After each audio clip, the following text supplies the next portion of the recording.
दोस्तों, हमारी आज की कहानी का शीर्षक है 10,000 का चक्कर। तो शुरू करते हैं कहानी। एक बार सोहन कुछ पैसे निकलवाने को बैंक में गया।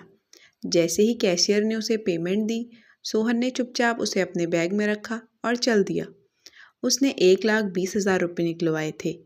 उसे पता था कि कैशियर ने उसे गलती से 1,20,000 रुपये के बजाय 1,30,000 रुपये दे दिए हैं। लेकिन उसने ये आभास कराते हुए कि उसने पैसे गिने ही नहीं और कैशियर की ईमानदारी पर उसे पूरा भरोसा है, चुपचाप पैसे रख लिए। इसमें उसका कोई दोस्त था या नहीं, लेकिन पैसे बैग में रखते ही 10,000 अतिरिक्त रुपयों को मन में लेकर उधेड़-बुन शुरू हो गई। एक बार उसके मन में आया कि पैसे लौटा दे,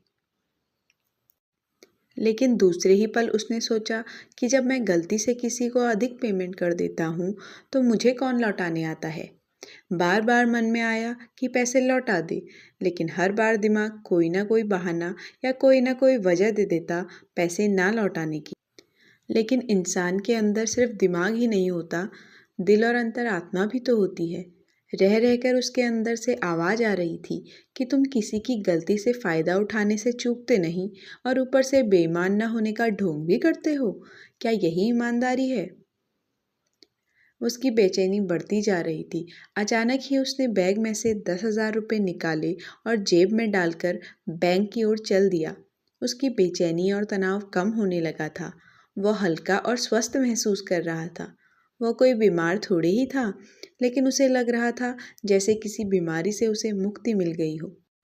रुपये पाकर कैशियर ने चैन की सांस ली। उसने अपनी जेब से 1,000 रुपये का एक नोट निकालकर सोहन को देते हुए कहा, भाई साहब, आपका बहुत बहुत आभार। आज मेरी तरफ से बच्चों के लिए मिठाई ले जाना, प्लीज़ मना मत करना। भाई, आभारी तो मैं हूँ आपका, और मिठाई भी मैं ही आप सबको खिलाऊंगा, सोहन ने बोला।